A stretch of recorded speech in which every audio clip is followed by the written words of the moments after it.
आज हम बात करने वाले हैं 1947 की एक केस जहां पर न्यूज ने विक्टिम को ब्लैक दलिया नाम से लोगों के सामने पेश किया। ये केस है 1947 का, जहां पर 22 साल की एलिजाबेथ शॉर्ट की हत्या लॉस एंजल्स कैलिफोर्निया में हुई थी।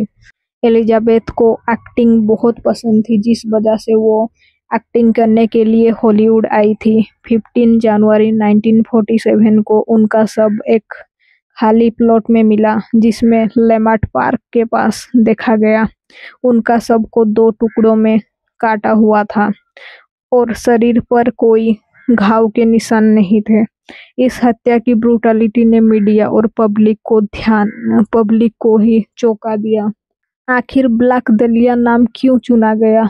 एलिजाबेथ शॉर्ट को ब्लैक दलिया इसलिए कहा गया क्योंकि वो काले बाल रखती थी और काले कपड़े भी पहनना पसंद करती थी। ये नाम मीडिया ने दिया, जो शायद एक पॉपुलर फिल्म ब्लू दलिया से इंस्पायर था। इस निकनेम ने केस को और भी पॉपुलर बना दिया।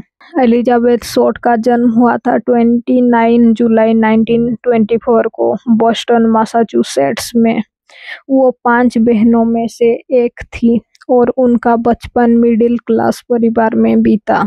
उनके पिता क्लियो शॉर्ट डिप्रेशन के दौरान परिवार को छोड़कर चले गए, लेकिन बाद में वापस आए। एलिजाबेथ को एक्टिंग और हॉलीवुड का शौक था, इसलिए वो 1940 में ही लॉस एंजल्स चली आई, जहां वो छोटे मोटे रोल्स के लिए काम करती थी, जैसे कि वेट्रेस, और अपने एक्टिंग करियर के सपने पूरा करने की कोशिश करती थी। उनकी जिंदगी ग्लैमरस नहीं था और वो अक्सर फाइनेंशियल स्ट्रगल से गुजरती थी। 15 जनवरी 1947 की मॉर्निंग में एक औरत ने अपने बेटी को साथ लेकर वॉक कर रही थी, जिसने एलिजाबेथ शॉर्ट की शव देखा। शव को देखकर पुलिस और पब्लिक दोनों ही शॉक में चले गए। एलिजाबेथ का शरीर कमर से 2 टुकड़ों में काटा हुआ था और उसके चेहरे पर ग्लासगो स्माइल जैसा कट था, जिसमें मुंह के दोनों कोने काटे गए थे, जो कि एक डिस्टर्बिंग जोकर लाइक एक्सप्रेशन देता था। शरीर से खून निकाल दिया गया था और वो बिल्कुल साफ था, जिससे ये पता चलता है कि हत्या कहीं और हुई थी और सबको वहां फेंक दिया गया था। ऑटोप्सी से पता चला कि एलिजाबेथ को ब्रूटलिटी और बहुत टॉर्चर किया गया था। पुलिस इन्वेस्टिगेशन के अनुसार इस केस को एग्रेसिवली इन्वेस्टिगेट किया गया। उन्होंने 100 सब सस्पेक्ट को पूछताछ की, लेकिन कोई भी सॉलिड एविडेंस नहीं था।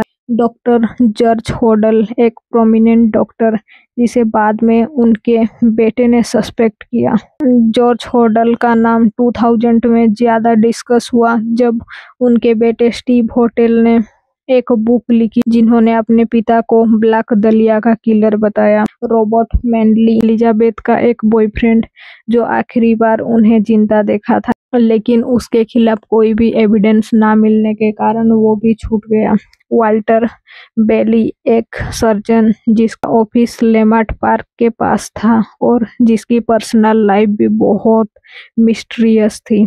कई और लोगों को भी सस्पेक्ट किया गया, लेकिन कोई भी एविडेंस ना होने के कारण उनको छोड़ दिया गया। पुलिस को एक पर्स और शूज भी मिले, जो कि एलिजाबेथ के थे, लेकिन ये सारी एविडेंस भी इस केस को सॉल्व नहीं कर पाई। एक मिस्टीरियस लेटर आया था, जहां पर किलर ने खुद ही कन्फेशन किया था। इन्वेस्टिगेशन के दौरान पुलिस को एक स्ट्रेंज लेटर आया, जो कि शायद किलर ने भेजा था। एक लेटर में लिखा था ब्लैक दलिया एवेंजर, और उसमें एलिजाबेथ की कुछ पर्सनल आइटम्स, जैसे कि उनकी बर्थ सर्टिफिकेट भी भेजा था, लेकिन ये लेटर्स भी डेड एंड साबित हुआ। कई लोगों ने खुद को ब्लैक दलिया की किलर बताया और कन्फेशन भी किया, लेकिन ज्यादातर फेक या पब्लिसिटी स्टंट कर रहे थे। मीडिया का रोल 1947 में न्यूज़पेपर ने इस केस को सेंसेशनल किया, जहां पर इस केस को बहुत सारी पब्लिसिटी मिली। मीडिया के इस कवरेज ने पब्लिक इंटरेस्ट को बढ़ाया, लेकिन इस इन्वेस्टिगेशन में भी दिक्कत हुई क्योंकि फेक लीड्स और र्यूमर बढ़ गए। ब्लैक दलिया नाम भी मीडिया ने ही दिया था, जो कि एक मूवी द ब्लैक दलिया से इंस्पायर था। कुछ ऐसे थ्योरीज और स्पेकुलेशन थे इस केस को लेकर। पहला, सीरियल किलर थ्योरी। कुछ लोग मानते हैं कि ये एक सीरियल किलर का काम था क्योंकि उस समय लॉस एंजल्स में बहुत सारी सिमिलर मर्डर हुए थे। Medical connection. कुछ लोगों का मानना है कि इस केस में कुछ मेडिकल कनेक्शन भी हो सकता है, जहां पर एलिजाबेथ के शरीर को सर्जिकली काटा गया था। इसलिए कुछ लोग मानते हैं कि किलर एक पूरी तरह से मेडिकल ट्रेंड था। Hollywood connection. कुछ लोगों का मानना है कि इस केस में हॉलीवुड का कनेक्शन हो सकता है। एलिजाबेथ के हॉलीवुड एस्पिरेशन की वजह से कुछ थ्योरीज सेलिब्रिटी या पावरफुल फिगर्स को भी इन्वॉल्व करती है। और कुछ लोगों का मानना है कि एलिजाबेथ की कुछ पर्सनल रिवेंज की वजह भी हो सकती है उसकी हत्या के कारण। ब्लैक दलिया केस ने अमेरिकन पॉप कल्चर पर गहरा असर छोड़ा। इस पर बहुत सारी नॉवेल्स, मूवीज और सीरीज भी बने, जैसे कि जेम्स एंड्रॉय का एक नॉवेल्स द ब्लैक दलिया, जिससे प्रेरित होकर 2006 में द ब्लैक दलिया मूवी भी बनी। और बहुत सारी टीवी शोज, पॉडकास्ट, डॉक्यूमेंटरीज भी बने। ये केस ना सिर्फ एक मिस्ट्री है बल्कि 1940 के हॉलीवुड जेंडर डायनामिक और मीडिया सेंसेशनल के बारे में भी कमेंटरी देता है।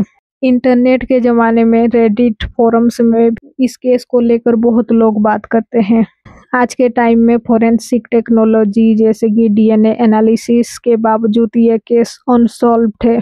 कुछ रिसर्च ने डीएनए टेस्टिंग की कोशिश की, लेकिन पुराने एविडेंस के डिग्रेड होने की वजह से ये केस अभी तक अनसॉल्व्ड है।